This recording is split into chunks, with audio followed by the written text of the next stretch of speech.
Well, here we are. I think we are on March 10th. The Harley's coming along, waiting for more parts to come in for this.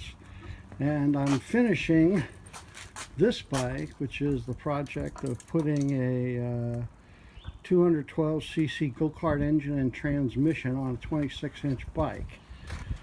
So working with my brother Steve, we kind of scratch-built a mount, and then ordering a bunch of extra parts from the Sick Bike people, we were able to modify a jack shaft system and build a system that would allow this engine to drive this front sprocket, so that we were adding a 7-speed transmission to a torque converter, which should already have been propelling the bike between 40 and 45 miles an hour.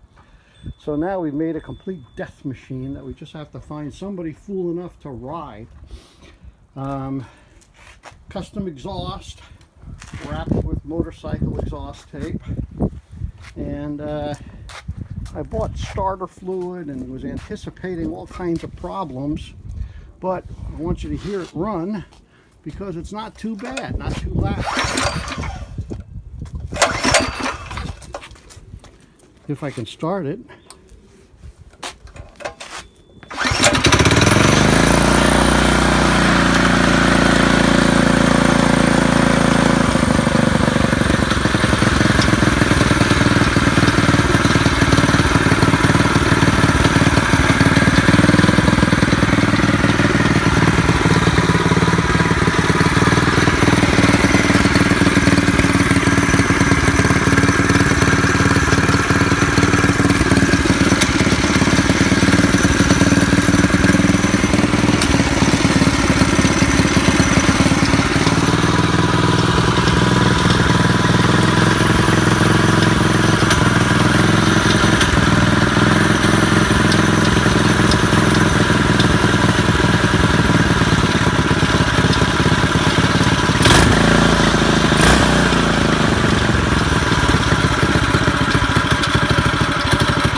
So a little clanging going on, which is one loose chain.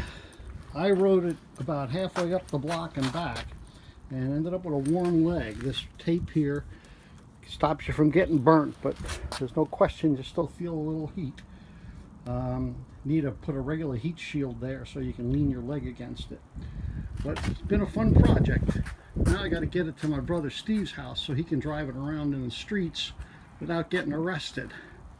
Talk to everybody soon.